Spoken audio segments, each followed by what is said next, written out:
خب دوستان عزیز، سلام به همگی.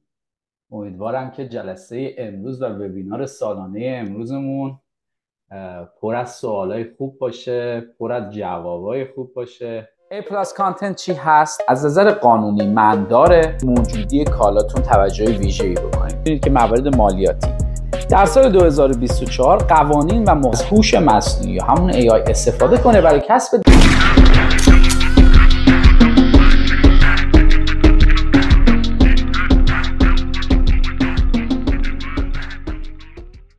سلام آقای ابراهیمی، اگر امکانش هست من بله، سوالم بپرسم. سلام شهاب عزیز.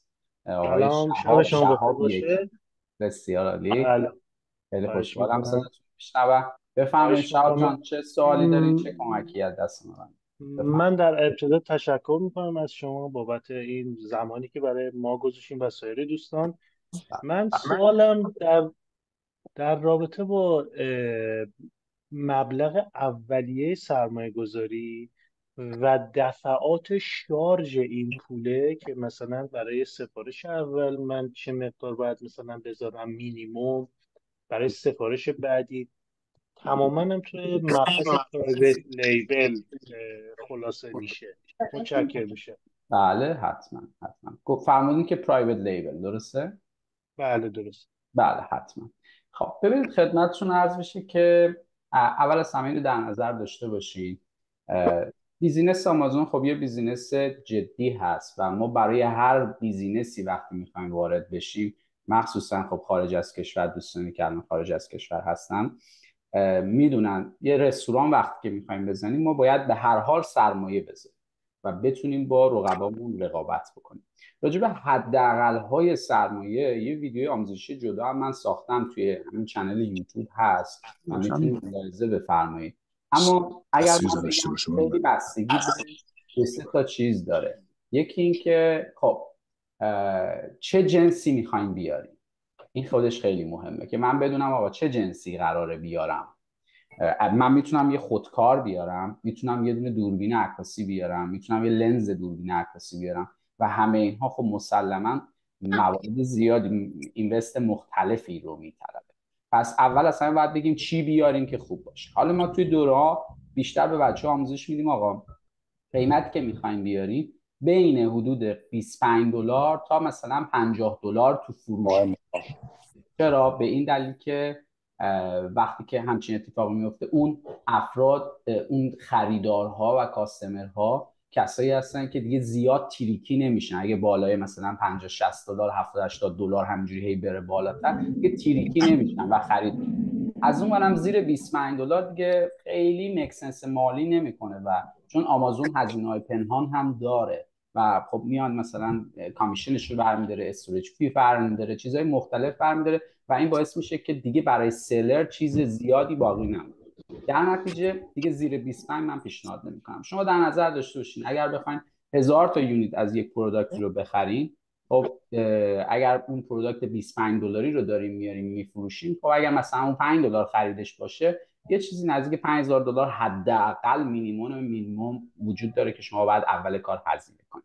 خب هزینه های تبلیغات و هزینه لانچ پروداکت هم هست، به خاطر اینکه شما یک پروداکتی رو که میاری میذاری رقابت داخل آمازون به هر حال وجود داره و باید تلاش کنید که بیای تو صفحه های اول و دوم قرار بگیرید. به غیر از اون خب الان شاید این سوال براتون ایجاد بشه که خب من الان هزینه های لانچ و پی پی سیم چقدره؟ نسبت به پروداکت شما مشخص میشه و کسی دوستانی که مایکشون روشن هست رو میبندم که بتونم صدای بقیه رو اگر لطف کنید بقیه دوستانی که آره مرسی مایکاتون رو بستیم، متشکرم از لطفتون. خب خدمتتون داشتم میگفتم و اتفاقی که اینجا میفته این هستش که من بعد از اون هم باید اون پروداکتی که دارم میفروشم رو مجدد شارژ بکنم. یعنی خب نمیشه که من فقط بفروشم، دارم میفروشم یه پولی داره میاد توی جیبم دیگه، پس من باید شارژ بکنم. من اگر بخوام یه مبلغی رو به شما بگم که خیلی سخته، واقعا پروفشنال هم نیست من بخوام یه مبلغ رو بگم، ولی مینیمم زیر $10,000 من ساجست نمیکنم، من پیشنهاد نمیکنم. که افراد بخوان زیر $10,000 وارد آمازون بشن. یه سری تولزا و ابزارا هم هست که اونها هم باید تهیه بفرمایید. خب من 2-3 تا تولز خیلی خوب رو هم توی همین چنل یوتیوب به صورت رایگان به دوستان معرفی کردم، از AMZ اسکات پرو گرفته تا جانگل اسکات و هلیوم 10 و مصاحبه‌هایی رو هم داشتم با همکارایی که داخل خب هلیوم 10 یا AMZ اسکات و جانگل اسکات دارن فعالیت میکنن و باهاشون مصاحبه داشتم. میتونید اونا رو هم تشریف ببرید ببینید. این ویدیو چون بعد از اینکه ضبط شد داخل یوتیوب هم بارگذاری میشه برای عزیزانی که امروز نتونستن تشریف بیارن، من لینک این نرم افزار رو هم میذارم همین قسمت و شما میتونید تشریف برید و ببینید. خب وقتتون بخیر باشه. ساسپند شدن اکانت رو بفهمید. خب ببینید، ساسپند شدن چندین مدل توش اتفاق میفته. آمازون پالیسی های خاص خودش رو داره و خیلی وقتا حتی به شما بگم ارورهای مختلف خودش رو داره و بعضی از افراد بعضی وقتا واقعا بیهوده ساسپند میکنه. خب برای کسایی که ساسپند میشن مدل های مختلف ریاکشن از طرف اون سلر وجود داره که باید انجام بده. اما بدترین حالت اگر خدا نکرده ساسپند شدین، بدترین حالت اینه که همونجوری هی اون ایمیلی که براتون میاد و هی ریپلای کنید و همون چیزی که از قبل گفتین هی دوباره بهشون توضیح بدید. در این حالت ساسپندی شما وارد مرحله جدید میشه و میرین داخل ربات و ربات دیگه به شما جواب داده میده و دیگه هر چقدر اپیل بزنید و توضیح بدین خب این مسلما دیگه متاسفانه دان و دیگه صفحه سلر شما که باز نمیشه. خیلی صفحه سلر آمازون خیلی حساس هست دوستان. من یه ویدیو فکر میکنم یه نیم ساعت 40 دقیقه هم داخل همین چنل باز دارم راجع به باز کردن اکانت آمازون هست. اما باز هم پیشنهاد میدم کسایی که میخوان اکانت رو باز بکنن سعی کنن با یک کسی مشورت بگیرم. نمیگم لزوما خود من، ولی با هر کسی که میدونین این کار هست، یه مقدار دانشش تو این زمینه کافی هست، یه بار برای باز کردن ازش مشاوره بگیریم. آمازون من گفتم یه ویدیو هم ساختم، ولی آمازون هی گرافیکش رو عوض میکنه، هی چیزای مختلف داره ارائه میده. مثلا یکی از چیزایی که حتما به همه عزیزان میگم، کسایی که دارن کارت شناسایی میذارن داخل آمازون، سعی بکنید پاسپورت ایرانی نذارین. قبلا پاسپورت ایران رو اصلا نداشت متاسفانه. خب حالا از خداشون هم باشه که فروشنده ایرانی بیاد توی این پلتفرم، ولی متاسفانه به دلیل شرایط ایران این پاسپورت ایرانی رو اصلا گزینه‌شو نداشت. بعداً اضافه کرد، ولی این اضافه کردن خبر خوبی نیست متاسفانه، به دلیل اینکه تا تقی به توقی بخوره. مثلا توی دوره ترامپ ما خاطرمون هستش که به سلرهای ایرانی اصلا نوتیس اومد، کسایی که با پاس ایرانی گذاشته بودن اکانتشون رو. و خب میتونه یکی از دلایلی باشه که بعداً به هر دلیلی که خب پشت پرده است و سیاسی هستش سلرهای ایرانی بدون گناه ساسپند بشن. یا یکی از دلایل اصلی ساسپند شدن این هستش که افراد داخل آمازون وقتی میخوان یک حسابی رو باز بکنن از 2 تا آی پی مختلف یعنی توی یک آی پی و یک آدرسی که دارن 2 نفر همزمان میان حساب رو باز میکنن و این هم خودش باعث میشه که سریوسه ساسپندی اتفاق بیفته و اکانت بسته بشه. اگر ساسپند شدین لطفا کاری نکنین و حتما با یه مشاور خوب مطرح کنید، چون به این راحتی باز نمیشه، باید حتما روش کار کرد و ببینیم چیه، ببینیم ریاکشن آمازون چیه. خب بریم برای سوال جواب ببینیم دوستان چه دوستان ریز هند نمی کنین. من نمیدونم که چند نفر سوال دارن و مجبور میشم که بیشتر صحبت کنیم. از کسی میتونین مایکتون رو باز کنین من ببینم، حداقل مایک رو باز بکنید ببینم کی سواله. خب آقای یا خانم ستاری عزیز ریز هند کردن، لطفاً بفرمایید مایکتون رو باز کنید و سوالتون رو بفرمایید. سلام، وقت شما بخیر. سلام، وقت شما هم بخیر آقای ستاری عزیز. خیلی ممنون، شکر از این برنامه که گذاشتید. من سوالم همین بود که حالا شما جواب دادید البته در مورد باز کردن اکانت آمازون. خواستم دفتر شما به چه صورت میتونیم مثلا دیگه کمکی به ما بشه برای باز کردن اکانت آمازون تا حالا بعد برنامه بعدی برای آموزش. بله. و این یه سوال دیگه هم داشتم. حتما پیام فرستم جواب گرفتم تا حدود این که ما صرفا باید اون پکیج رو خریداری کنیم یا شما امکانش هست که یه سری کلاسایی که حالا با تعداد نفرات بیشتر 5 نفر 10 نفر باشید که حالا به نوعی اون هزینه‌های آموزش یه مقدار مناسب تر باشه برای ما، به اون صورت کلاس دارید؟ به چه صورت هست؟ بله چشم. راجب متشکرم. خواهش میکنم. راجب سوال اولتون، ببینید کلا این که بخواید اکانت رو زودتر هم باز بکنید من خیلی پیشنهاد نمی کنم. دلیلش هم این هستش که ببینید وقتی شما وارد بیزنس آمازون میشی و اکانت رو باز میکنی، یعنی همون اول مای $39.99 میخوای پرداخت کنی به آمازون به عنوان شارژ آمازون. حالا پرداخت میکنی، بعد میری سویچ میکنی از حالت پروفشنال روی ایندیویدوال قرار میدین که ماهانه کمتر پرداخت کنی. اما درس اول به نظر من این هست حتی $1 هم اضافه نباید به آمازون پرداخت. تا شما پروداکت رو انتخاب نکردی که اصلا نباید حساب باز کنی. باید مطمئن بشی که حساب میتونی باز کنی. الان من سوالی که شما کردین پرچم کانادا هم گذاشتین روی اکانت زومتون. خب مشخص که کانادا تشریف دارید. ببینید توی کانادا ما مشکلی نداریم، همه میتونن اکانت باز کنن. ولی مثلا میگم توی ترکیه شرایط متفاوته. شما حتما باید شرکت ثبت بکنی، حتما باید اونجا کردیت بهت بدن.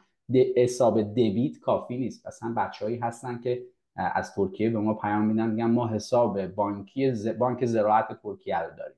حالا چیکار کنیم؟ شما باید کردیت بگیرید. بعد میرن روی مثلا کردیت هایی که توی به صورت مجازی داده میشه مثلا وایز یا مثلا پایونیر، اینا میرن داخلش و کردیت مثلا میگیرن. اما باز هم به شرایط مختلف اون کشور بستگی داره. باید حتما کد مالیاتی ترکیه رو بگیری، ایکس ایپک همه اینا رو بگیری. دردسر اینجوری زیاد داره. پس توی ترکیه اگر مثلا میگم هستی باید حتما مطمئن بشین اول که میتونین حساب باز کنید. بعد حالا میخواین آموزش ببینید، پروداکت انتخاب کنید، هر چیز. ولی اگر تو نورت امریکا هستین یا توی اروپا هستین دیگه شما مشکلی ندارین. کافیه که یه گواهینامه داشته باشین، گواهینامه رانندگی داشته باشین، یه حساب دبیت داشته باشین و یه حساب کردیت. احتیاج به ثبت شرکت تو ایکس و ایگرگ هم نیست. حتی به صورت ایندیویدوال و شخصی هم میتونین حساب باز بکنین. پس موقعی که مطمئن این حساب باز میشه دیگه اول باید آموزش ببینین. حالا اگر دوست داشتین آموزش ببینین، اگه دوست داشتین خودتون برین جلو که باز برین جلو پروداکتتون انتخاب کنین. پروسه انتخاب محصول حداقل من میگم حداقل 1 ماه طول میکشه. خب 1 ماه پروسه انتخاب محصول طول میکشه، 1 ماه حدوداً 20 روز، 1 ماه. شاید الان سوال بعدی هم این باشه که چقدر تایم میبره، این جواب من بدم. 1 ماه 20 روز طول میکشه که شما به محصول برسی. بعد از اون ساپلایر تو قشنگ پیدا بکنی، ببینی کدوم ساپلایر به درد شما میخوره و بعد ساپلایر میگه آقا 30 روز تا 40 روز طول میکشه این محصول من برات تولید بکنم. بعد ارسالش رو میخوای انجام بدی به ورهاوس های آمازون داخل آمریکا و اونم 30 روز تا 40 روز در بهترین حالتش طول میکشه. البته مدل های هوایی هم وجود داره ولی خب دیگه معمولا صرفه اقتصادی نمیکنه. و در نتیجه شما بخواین یا نخواین امروز که حسابتون رو واکنین یهو چش باز میکنین میبینید 4 ماه بعد پروداکتتون داره لانچ میشه و آماده این هستش که تازه از صفحه سرچ سنترالتون استفاده بفرمایید. پس در نتیجه من پیشنهاد نمی کنم که اول برید سراغ باز کردنش. چیزی خاصی نیست باز کردنش. حالا 2-3 چیز حساس داره ولی در نهایت پس میکنیم میره. همه بالاخره میتونه، اگر مخصوصا میگم تو کشوری باشه که مشکلی نداشته باشه، میگه اینو بذار میذاری، میگه اونو بذار میذاری و دان. خب راجع به سوال دومتون، ببینید بیزینس آمازون اینگونه نیستش که بشه داخلش به صورت گروهی کلاس برگزار کرد. به این جهت که ما باید دونه دونه افراد رو ببینیم، پروداکتشون رو با هم بررسی کنیم. خیلی از فروشنده، شاید بگم 99% فروشنده ها داخل آمازون از جمله خود من، هیچ وقت دوست نداریم پروداکت هامون اکسپوز بشه و کسای دیگه هم بفهمن که ما این پروداکت رو داریم. نه اینکه حالا پروداکت همون خیلی مثلا های لول هست، نه، برای اون ایده پردازی، برای اون کارهایی که اون پروداکتمون بین بقیه رقبامون توی اون کاتگوری داره خیلی خوب مثلا دیده میشه و میفروشه، خیلی زحمت کشیدیم و من نمیتونم بچه ها رو یعنی انگار که یه کلاسی میشه که کلاس اصولی نخواهد شد که آقا من بیام که نتونم راجع به پروداکت خودم سوال بپرسم. پس چطوری من میتونم کمکتون بکنم؟ من باید بیام شما 5 تا پروداکت برای من بیاری، بعد بگی که آقا این بعد ما توی دوره اصلی یه جدولی رو، یه اکسلی رو در اختیار دانشجوها قرار میدیم و یه سری کوالیتی اسکور ها رو مثلا تو همین فصل اول که فصل انتخاب محصول هست، یه سری کوالیتی اسکور ها داره نمره میده. دانشجوها میان نمره میدن، میگن آقا ما این محصول رو میخوایم بیاریم، این محصول رو این گرفته، این محصول رو این عدد رو گرفته، این محصول رو این عدد رو گرفته. و اتفاقی که میفته اینه کنار همدیگه اینا قرار میگیره، این پروداکت ها، این ببخشید من ویدیو میاد یه ذره دیسترکت میشم، این اسکورها کنار همدیگه قرار میگیره و اگر اسکور شما رسید اون پروداکت مناسب ارائه هست، اگر نرسید فایده نداره. خب من باید کمک بکنم بگم شما این 5 تا پروداکت رو آوردی، این نه به این دلیل، این نه به این دلیل، این آره ببین اسکورش هم خوبه و تازه با هم دیگه پیش بریم. خاطر همین خیلی کاربردی نیست. امیدوارم پرحرفی نکرده باشم. خب بسیار عالی. بریم برای نفر بعدی دوستان و ببینیم که من دست شما رو میارم پایین. مرسی از سوالتون آقای ستاری عزیز. خب یه سری از دوستان مایکاشون روشنه، آیا سوال دارن؟ اگر سوال دارین، خب اگر سوال دارین میتونین بفرمایید، مشکلی نداره مایکتون هم روشن. آقای بابک عزیز مایکتون روشنه اگر سوال دارین. سلام خدمت شما و دوستان عزیز، ممنون وقتی که گذاشتید. من یه سوال داشتم از خدمتتون. با توجه به اینکه این کاری که ما تو آمازون قرار انجام بدیم یه درآمدی برای ما داره، بعد دیگه خودتون هم میدونید تو اروپا که حداقل اینجوریه، باید مالیات بدی بابتش. بعد میخوام ببینم این مثلا این دولت یا این اداره مالیات چجوری میتونه اما مالیات بگیره؟ باید ما چیزی بدیم یا خودشون برمیدارن؟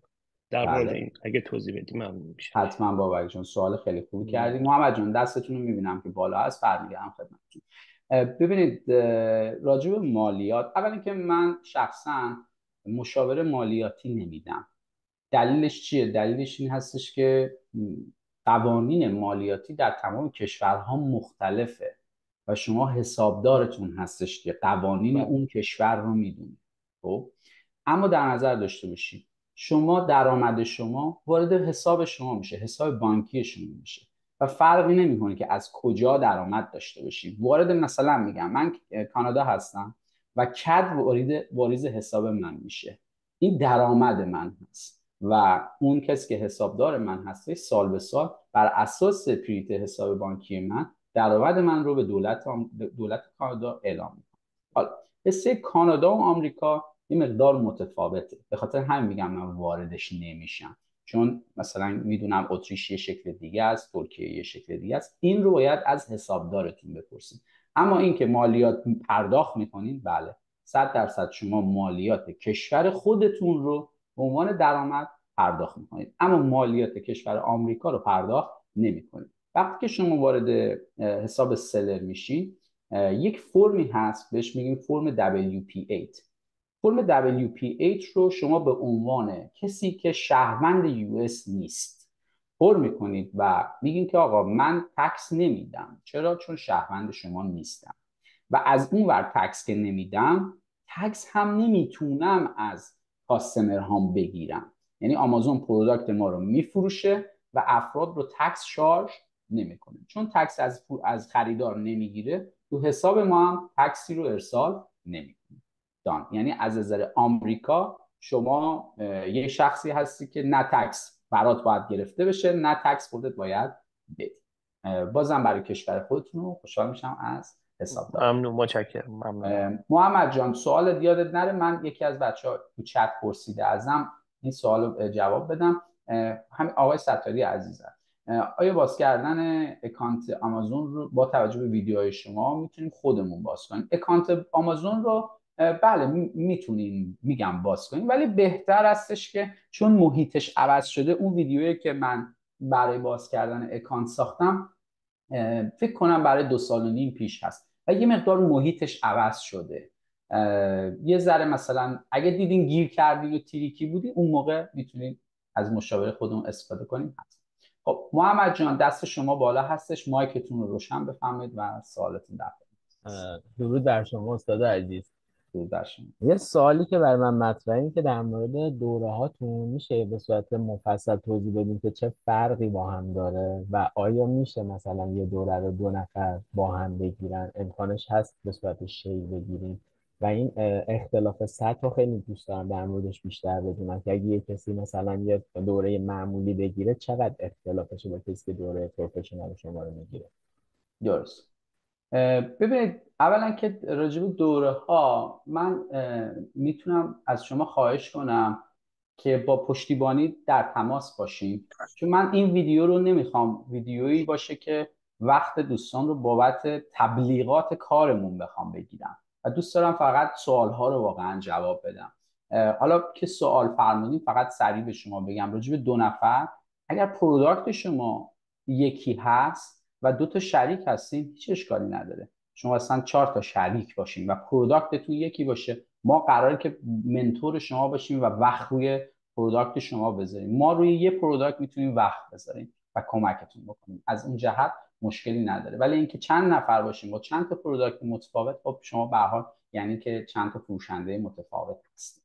و راجع به تفاوت دوره ها، من 2 مدل دوره اصلی دارم. یه مدل دوره آفلاین دارم که به صورت فیلم های ضبط شده و آموزش های ضبط شده از 0 تا 100 هست و ابتدای کار همونجا توی فیلم ها هی توضیح میدم که خب حالا این مرحله بعدی این مرحله بعدی اینه. مثلا تو فصل بعدی میگم خب الان پروداکت رو انتخاب کردی، توی همون دوره های آفلاین با من کلاس آموزشی هم داریم به صورت فیس تو فیس و خصوصی. اونجا به شما میگم خب الان وقتشه که با من یک کلاس آموزشی بگیری، بیام ببینم چی کار کرد، بیام ایرادات رو بگیرم، بیام راهنمایی اگه میتونم بکنم و همینجوری با هم دیگه گام به گام پیش رفتیم. این یه سبکی از کلاس‌های ما هستش که کلاس‌های آفلاینه که بهترین دورش دوره پرایوت لیبل موفق هستش و دوره بعد دوره گلدن هست، دوره خصوصی که با خود من کلاس داریم و 40 ساعت آموزشی ما فیس تو فیس به صورت خصوصی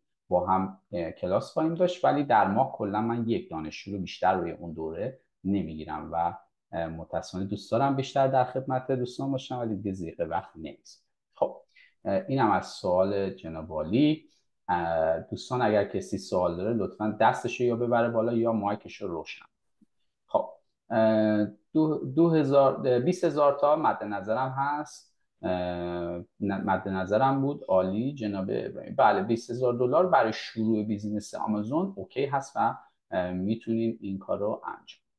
خب بریم بعدی. سوال بعدی دوستان خب نوشتین که بعد از لانچ محصول این که در چند روز اول چیزی فروش نداشته باشیم چیز عادی است یا این که با اسپانسر و تبلیغات بعد محصول رو عرضه کرد و زمان میبره که فروش بالا بره و کلا به صورت میانگین چقدر زمان میبره که فروش بالا بشه، فروش خوب بشه؟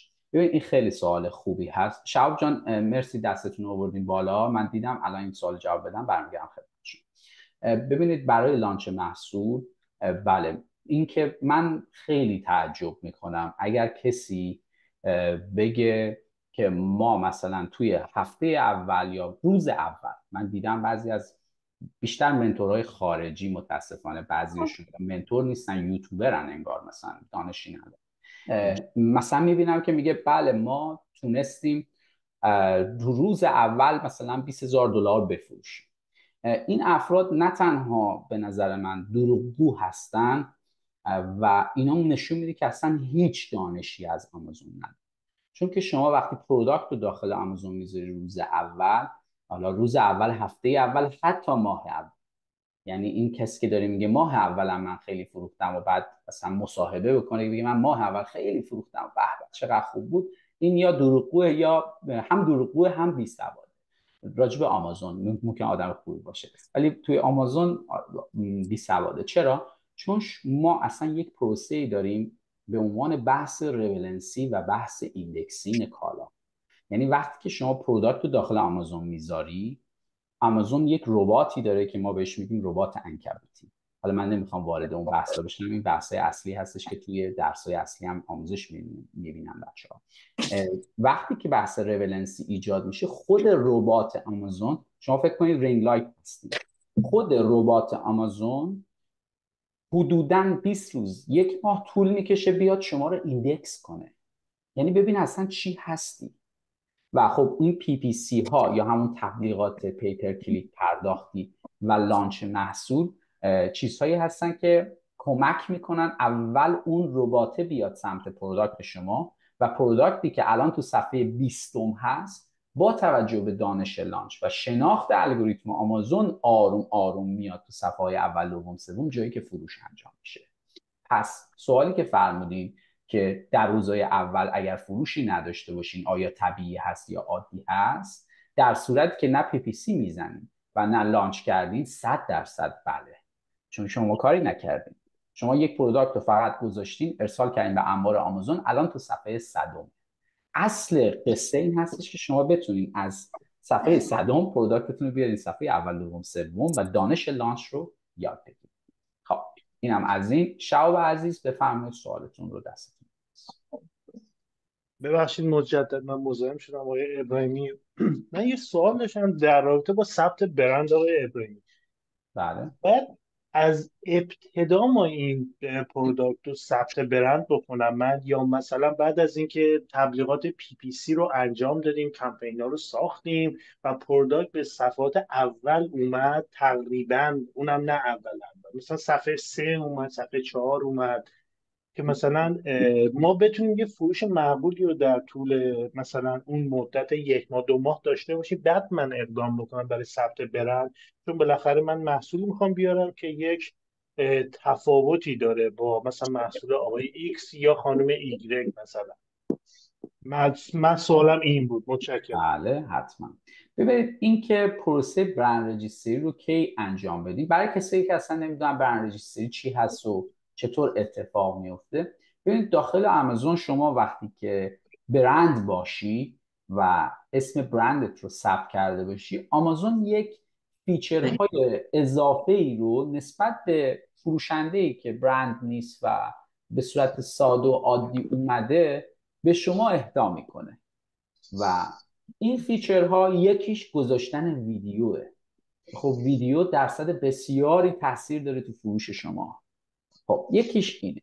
یکیش مثلا چیزای مختص داشبوردتون فرق میکنه، مثلا تبلیغات دیسپلی هست، دیسپلی ادها رو اونجا میتونیم بزنیم. من اگر بخوام داخل خود آمازون، بذارید من صفحه‌مون اصلا صفحه رو با شما شیر بکنم و نشونتون بدم که چه فرقی میکنه وقتی که شما برندتون رو رجیستر میکنید. این وقتی مثلا میگم داخل آمازون تشریف میبری، من اگر میام اینجا یک به عنوان خریدار یک کلمه مثلا همین رینگ لایت که همیشه برای مثال به بچه‌ها درس میدم میگم میزنه، این بالا اینا اسپانسر ویدیو اسپانسر هستن. اینو حتما باید برند رجیستری کرده باشی تا بهت اجازهشو بده. ببینید این اسپانسرش رو میبینید اینجا، این اسپانسر شده. برند رجیستری که بکنی بهت اجازه میده. این دوتا احتیاجی نیستش که برند رجیستری شده باشین. یه ذره که بیایم پایین، این گوشه کوپن هست و این برای برند رجیستری هستش، این ادورتایزینگ کوپن هستش و همینجور ویدیوها. و اگر من داخل یکی از این لینک ها کلیک کنم صفحات رو ببینم، اینجا این بالا یه گوشه یه تیکه بالا اینجا میبینید، این هم مخصوص اسپانسر های برندینگ هستش. ممنون میشم صدای مایکتون رو لطفاً ببندید. خب پس حالا به غیر از این خیلی چیزای دیگه داره، مثلا عکس 3D میتونید بذارین، نمیدونم میتونین مثلا ویدیو و عکس 3D مدل میتونین بذارین، خیلی کارها میشه که استور فرانت میتونین داشته باشین. الان اینجا استور فرانت این فروشنده هستش که من روش اگر کلیک کنم تمام چیزایی که این فروشنده داره رو میتونم ببینم. به غیر از این میبینید تمام محصولاتشون، انگار که یک وبسایت تو دل خود آمازون من دارم. خیلی کارها میشه کرد با برند رجیستری. حالا این که من از اول بیام این کار رو انجام بدم یا بذارم هر موقع که پروداکتم اومد بالا انجام بدم، ببینید خب همه اینها کمک میکنه که پروداکت شما بیاد بالا. و فروش کنید و به سود برسید. اما این که لزوما هنوز انتخاب محصول نکرده به فکر برند رجیستری باشم هم زوده. برند رجیستری خب پروسش یه مقدار طول میکشه، ثبت نامش اوکیه، ولی اینکه خود دولت آمریکا تایید بکنه یه ذره طول میکشه. حتما دوستان باید وکیلی که اجازه این کارو داره و آمریکایی هستش، آمریکایی باید باشه، این برند رجیستری شما رو انجام بده. خود وکیل ما هم هست، خیلی کارش خوبه، سرش خیلی شلوغه ولی کارش خیلی خوبه. دوستان اگه کسی خواست میتونیم معرفی کنیم خدمتتون، توی پشتیبانی پیام بدیم معرفی میکنیم. منتها اینو میخوام به شما بذارید، اینم رسید به شما بگم، از تجربیات بقیه دانشجوها و دوستان استفاده بکنید. مثلا من دانشجو داشتم که قبل از اینکه بیاد دانشجوی من بشه رفته بوده شروع کرده خودش حالا کار کردن و ویدیوها رو دیدم. من خیلی احترام میذارم به این عزیزان، احساس میکنم خیلی انسانهای باهوشی هستن، ولی توی آمازون متاسفانه شما اگر بخوای با آزمون خطا پیش بری خیلی اذیت میشی و هزینه میکنی و ایشون هم متاسفانه دچار این هزینه شده بود و رفته بود. الان متاسفانه وکیل‌های قلابی خیلی زیاد شدن. دلیلش هم اینه که نمیخوام اسم کشوری رو بگم ولی از چند تا کشور هستن که میان خودشون مثلا اطلاعات یه وکیل رو یه بار باهاش کار کردن دارن، خودشون رو اسم اون وکیل جا میزنن و متاسفانه میاد از شما پولش رو میگیره، ارسال میکنه پرونده شما رو، همه کاراشو هم بلد انجام میده، شما هم خیلی خوشحالی، بهت وریفای کد رو هم میده، وریفای کد رو دریافت میکنی. اما موقعی که برند شما میخواد داخل آمازون ثبت بشه، آمازون وریفای نمیکنه. دلیلش هم اینه که شما از آترایز یک وکیلی استفاده کردی که یه ایمیلی برای وکیل رفته و وکیلی گفته اینو که من اصلا فایل نکردم. و نه تنها که برای شما متاسفانه دردسر ممکنه بشود، نمیگم 100% بستگی به اون وکیل داره، اما شما دیگه اون برند رو نمیتونی ثبت کنی و توی دردسر میفتید. به خاطر همین حتما از وکیلای مورد اعتماد استفاده کنید اگر برند رجیستری میخواید بکنید. و امیدوارم جواب سوالتون رو داده باشم. برند رجیستری رو به نظر من موقعی که پروداکتتون آماده خرید هست از چین استارت شد دیگه بزنید. نمیگم حالا قبلش زودتر کنید، ولی وقتی دیگه آماده است میخوای پی بکنی استارت شو بزنید، اونور به لانچ محصول کمک میکنه، خیلی کمک. خب بریم ببینیم دوستان چه سوالی دارن. من بازی مسیج رو هم میکنم. سلام علیکم، با کدوم کارت بانکی میتونیم در آمازون فروش داشته باشیم و من در جرمنی پروسه ثبت اکانت یا شرکت چگونه است؟ بعضی مردم میگن که بدون مسترکارد نمیشه و در آمازون فروش داشته باشه و داشتن این کارت در بعضی از ممالک از نظر اجتماعی و دینی قابل دسترس نیست. بله ببینید، بله شما حتما باید ببینید مسترکارد رو شما روی دبیت و روی کردیت هر دو میتونید بگیرید، ولی حتما برای بیزینس آمازون هم باید کردیت کارت داشته باشین هم باید دبیت داشته باشین. حالا این میتونه مسترکارد باشه، میتونه ویزا کارت باشه، فرقی نمیکنه، اما این دوتا رو باید باشه که آمازون شارژ ماهیانش رو از کردیت شما برداره. اگر تو کشوری دارین زندگی میکنین مثلا ایران که بعضی از افراد من جدیداً دیدم خیلی ناراحت میشم، واقعا از ته دل ناراحت میشم که افرادی هستن توی ایران که با شرایط اقتصادی الان ایران، نمیخوام موضوع بحث رو ببرم روی این، سریع میگم و گذر میکنیم، ولی تو شرایط اقتصادی الان ایران متاسفانه میان و میگن بله شما از داخل ایران میتونی فروشنده بشی، ما راهش رو بهت یاد میدیم، بعد بری یه شرکت ثبت کنی توی عمان، بری شرکت ثبت کنی توی ترکیه فلان ایکس ایگرگ و حساب بانکی ما برات باز میکنیم. اما حساب بانکی که باز دارن میکنن حساب گیفت کارت هست، حساب دبیت کارت اوتو دیپوزیت هست، یعنی شما یه پولی رو میذاری بعد همون پول هم برمیداری. این چیزیه که توی ایران بانک‌های ایران دارن انجام میدن. کردیت کارت ما داخل ایران نداریم که حساب اعتباری شما باشه. پس در نتیجه اینجا هم یک سوالی رو الان من جواب بدم. بیزینس آمازون الان سال 2024 هستیم، تا این لحظه که هست از داخل ایران دوستان نشدنیه. خواهش میکنم اگر این ویدیو رو دارین میبینین و تو این جلسه هم نیستین، از ایران دارین میبینین، بیزینس آمازون از داخل ایران نمیشه. بعد از یه مدتی ساس اگر هر جوری کلک بزنی بری کردیت فلان رو بگیری اینوری کنی، از پایونیر بری بگیری کردیت، از وایز بری بگیری کردیت، بعد بیای بری مثلا پاسپورت ایرانی تو چی کار میخوای بکنی، میخوای بذاری، اگر مثلا میگم داریم توی کانادا زندگی میکنیم، ما یه گواهینامه رانندگی کافی هست میذاریم. اگر دوستان پاسپورت هم نگرفتن گواهینامه‌شون رو میذارن یا پی آر کارتشون رو میذارن دان. گواهینامه‌ای که ما میذاریم هم روش حتی ننوشته که متولد ایران هستیم. با افتخار میگم متولد ایران هستم، اما این پالیسی آمازون به دلیل شرایط سیاسی ایران.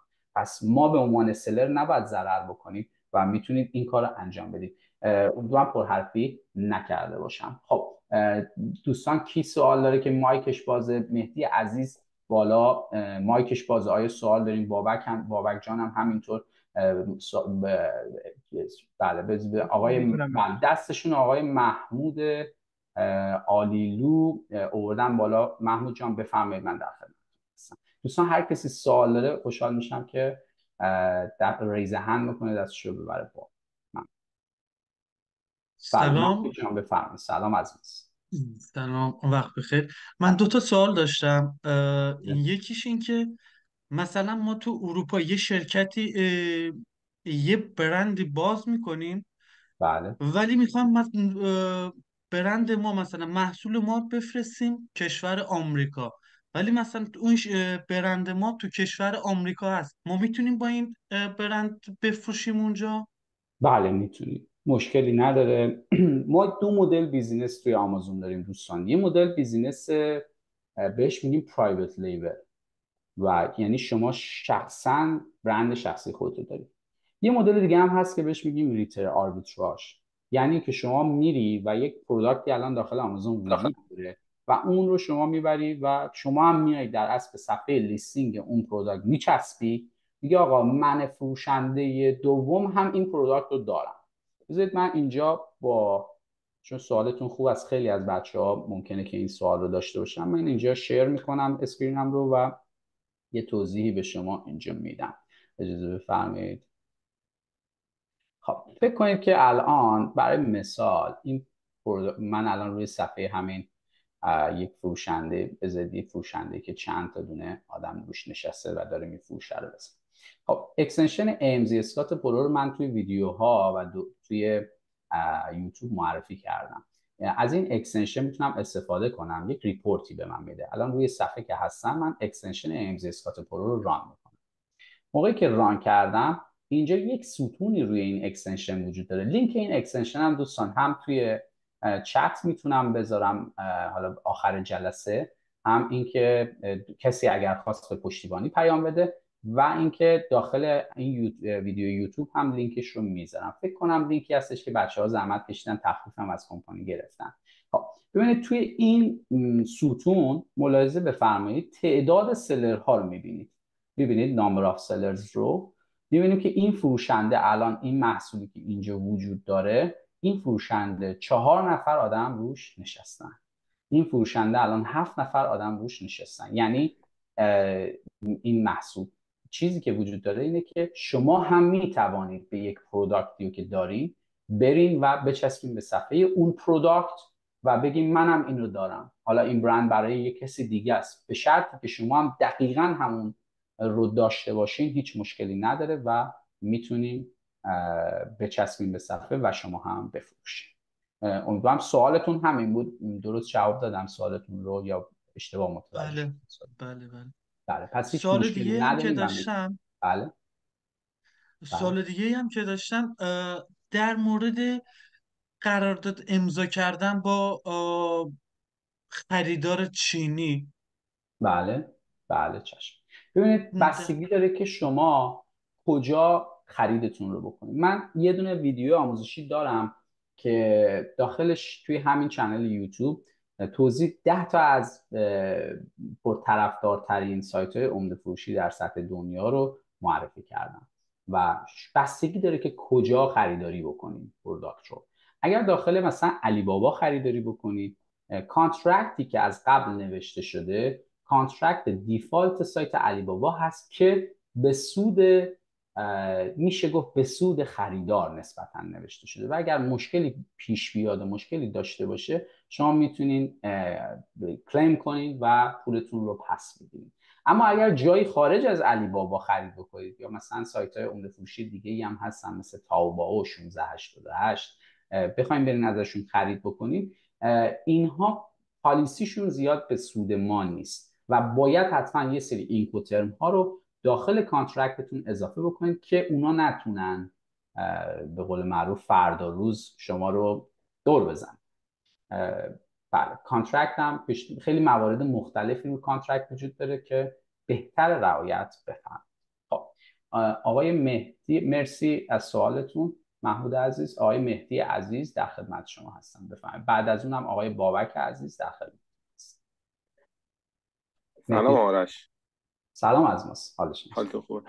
ببخشید من یه سوال داشتم. من توی یه سری از ویدیوهای شما و حالا یه سری دیگه از منتورایی که هستن این عدد $10,000 رو خیلی ها میگن که آقا با این عدد مثلا باید شروع کرد.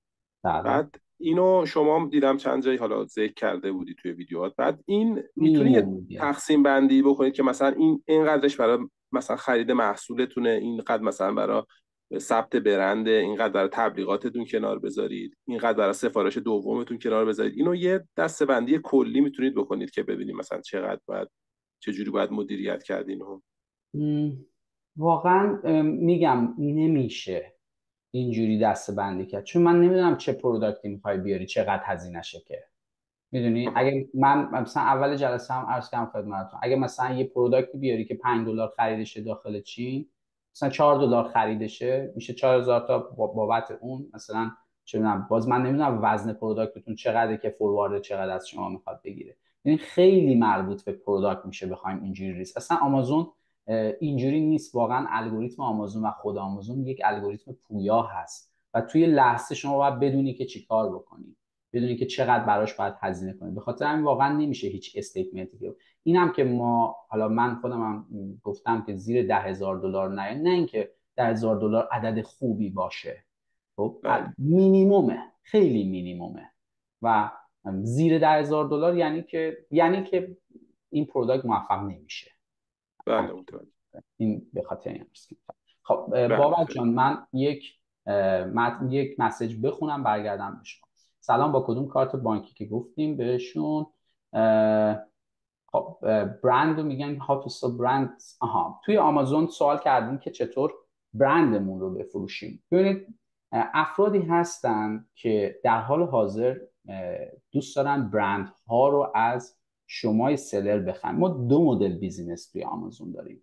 یک مدل بیزینسی هستش که شخص میاد پروداکت رو، حالا به غیر از ریتیل آربیتراژ و پرایوت لیبلی که الان توضیحش رو دادم خدمتتون، شخص میاد علاوه بر فروشی که دارین روی پروداکتتون و دارین پروداکت رو میفروشین، بعد از این مدتی خب شما زحمت زیاد کشید، تلاش کردی، گیواب نکردی. همه میدونن که بیزینس آمازون یک بیزینس لانگ ترم هست دوستان. من کاملا مخالفم با عزیزانی که میگن بیزینس آمازون 2 ماه اول، 3 ماه اول، حتی 5 ماه اول. لانگ ترم هست، چون شما باید زحمت روش بکشید. بعد که بیزینس اومد قشنگ بالا، دیگه اینجا یک مرحله دیگه هم وجود داره برای فروشنده های موفق. یعنی کسی که داره برندش آردی میفروشه، ریویو آورده، جنس خوب آورده، همه چیش خوبه، یک پتانسیلی به وجود میاد که یه سری افراد دیگه دوست دارن بیان خود برند شما رو بخرن، نه پروداکت شما رو. پروداکتتون که هست، برندتون رو میخرن، پروداکتتون رو برمیدارن و مبالغ خیلی بالا این اتفاق داره انجام میشه و میفته و طرف یه برند خیلی ساده رو که به هر حال مثلا 3-4 سال رو زحمت کشیده و الان به یک فروشی رسیده که خب توی آمازون هم همه چی کلیر هست که شما میگی که آقا اینجا چقدر داری میفروشی، با یه امضای اسکات پرو مشخص میشه که چقدر داری میفروشی. میتونی پروداکت رو واگذار بکنی و یعنی در اصل پروداکتتون نه اینکه واگذار بکنی، میتونی برندت رو واگذار بکنی و مبالغ خیلی بالا. حالا اینکه فرمودین که how to sell brands این آمازون، ببینید توی آمازون کافیه که یک، حالا نه خود داخل خود آمازون، کافیه که یه سرچ کوچیکی بکنی که سایت های مختلفی هستش که شما میری برندتو معرفی میکنی، افرادی هم هستن که دنبال خرید هستن، میان برند شما رو چک میکنن. اگر با اون چیزهایی که اونها دوست دارن، با اون کوالیتی که اونها دوست دارن باشه، به شما دیل میفرستن و شما میتونید برندتون رو بهشون بفروشید و مبالغ خیلی خوبم داره جابجا میشه. من یه ویدیو آموزشی هم جداگانه ساختم، 2-3 تا از سایت های خوب این کار رو توی همین چند یوتیوب معرفی کردم، پیشنهاد میکنم تشریف ببرید ببینید. آرش جان سلام، وقت شما بخیر. سلامت مرسی. ماست، حال شما چطور؟ شاگرد قدیمی، یه سالی هست که با هم داریم کار میکنیم. آقای من افشین بابک بنام. عزیز. بله در خدمت شما هستم آقای بابک. آرش جان یه دفعه شد، من الان یه دفعه ایمیل برام اومد، باز کردم، خیلی شانسی. بله البته بابک جان سوالم امیدوارم سوالی که میکنید سوال خیلی تخصصی نباشه، نه چون نیست، بقیه دوستان عمومیه. همه میخوان تازه شروع کنن. آره نه، در همون حد خب، حالا عمومیه. بابک جان حالا که اینجا هستی یه سال در بله. خدمتتون هستیم، درس دادن ما چطوره؟ عالیه، مرسی. واقعی هم بگو. خوب ساپورت حالا تو میکنید. درواسی نه قرار نگیر، واقعی بگو. نه حالا الان سوالتون چیه بابک جان؟ سوالم اینه که برای برند رجیستری اگه بخوایم مسئله رو حل بکنیم باید با کجا تماس بگیریم؟ چجوری؟ با برند رجیستری آمازون یا برند رجیستری آمازون. دولت آمریکا؟ نه آمازون. اون انجام شده، آمازون که خود مدارکش هم آمازون. دادید، یعنی اون گیر گرفت، کسی جواب نمیده، یعنی اشکال اینه. من یعنی یه چیزی هم به دوستان بگم، مرسی بابک جان.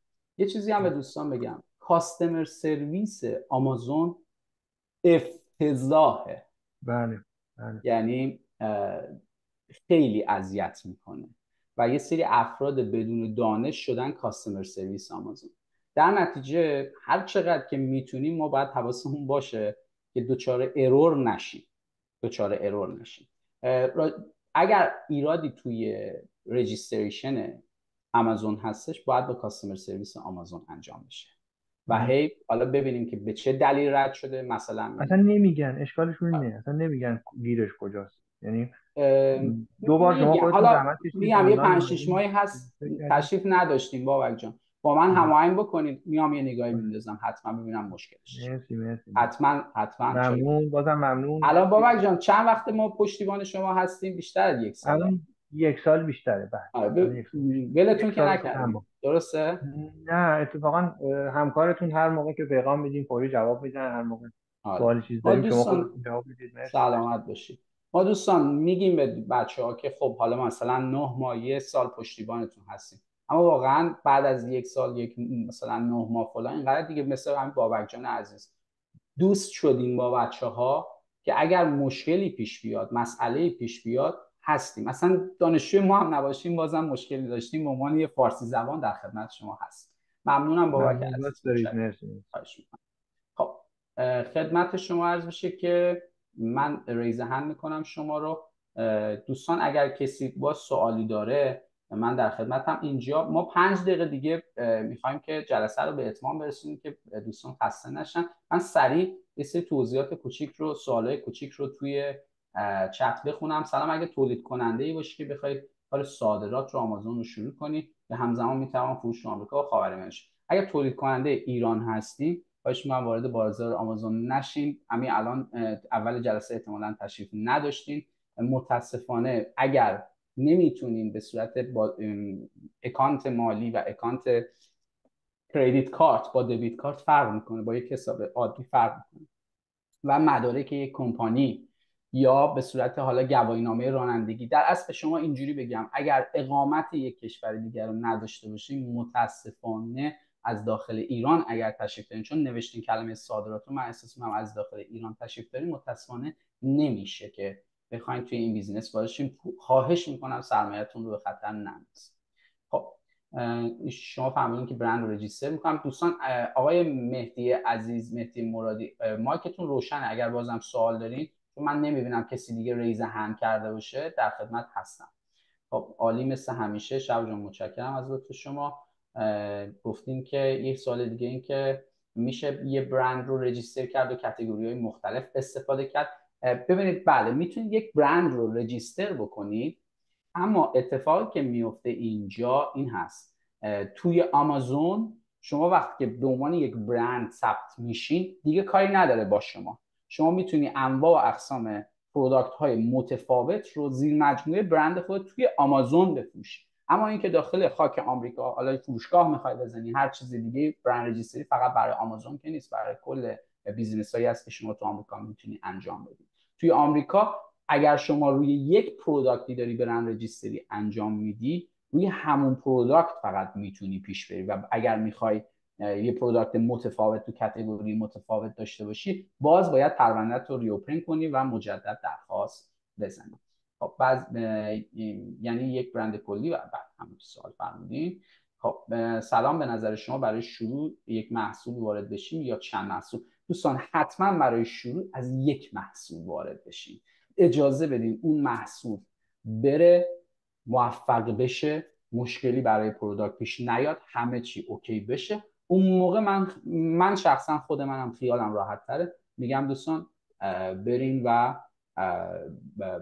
با این پروداکت دوم سومتون رو بیارین. ولی اجازه بدین یه پروداکتتون قشنگ بره جلو، بفروشه، تو صفحه های اول دوم سوم قرار بگیره، بعد پروداکت های بعدی رو بیارین. آقای مهدی عزیز دستتون بالا هستش، تو همین 2-3 دقیقه انتهای جلسه بفرمایید سوالتون رو من جواب. ببخشید مزاحم شدم.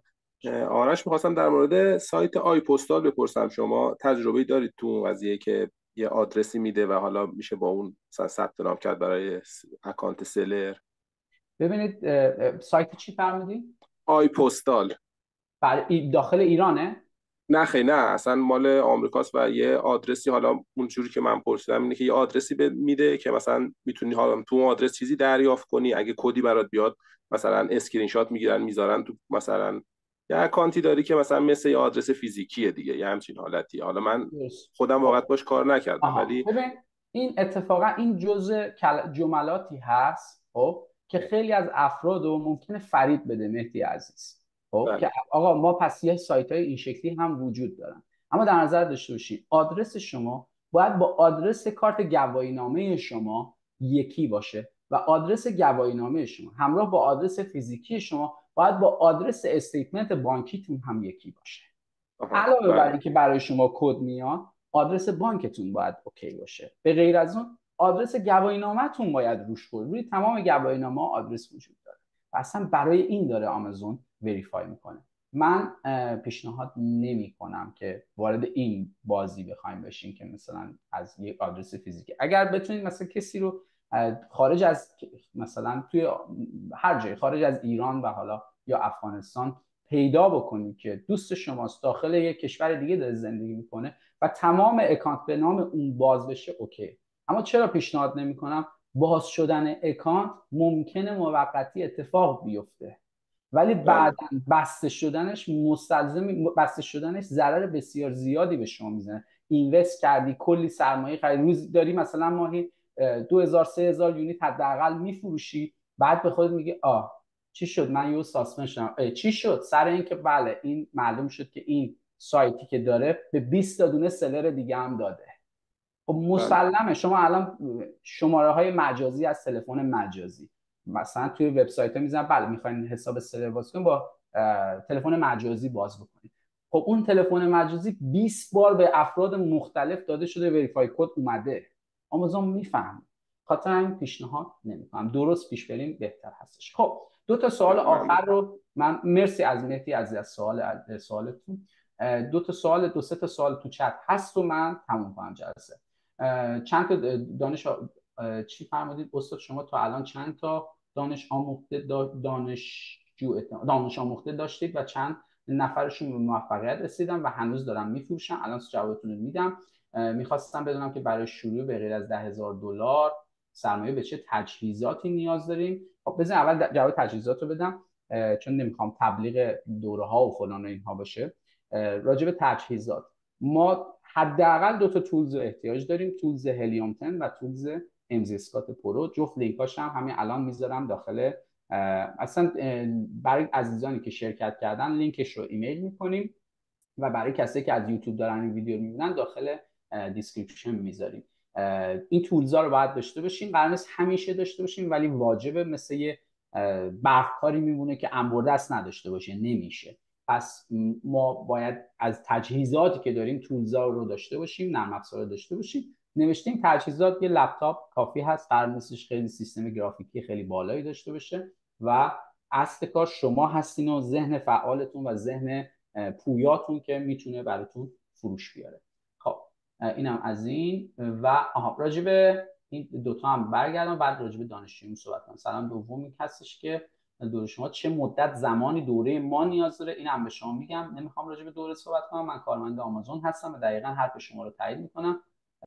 و اینجا نوشتین که افراد بی سواد و فاقد دانش، بله کسایی که پشتیبان آمازون هستن خیلیشون اصلا ایجنت هستن، مثلا طرف تو پاکستان هستش ایجنت هستش و جواب میده. امیدوارم گیر اونا نیفتیم، ولی خب راهکارهایی هستش که باز حداقل گیرشون نرفتیم. اینجوری بگم میتونیم با شما میتونیم همکاری کنیم. بله صد البته لطفاً با پشتیبانی در تماس باشین. من با هر عزیزی که بخواد با من همکاری کنه در خدمت هستم. منم آرمان هستم، دوست همکار فروش آنلاین و بچه دیگه خیلی زیاد شد.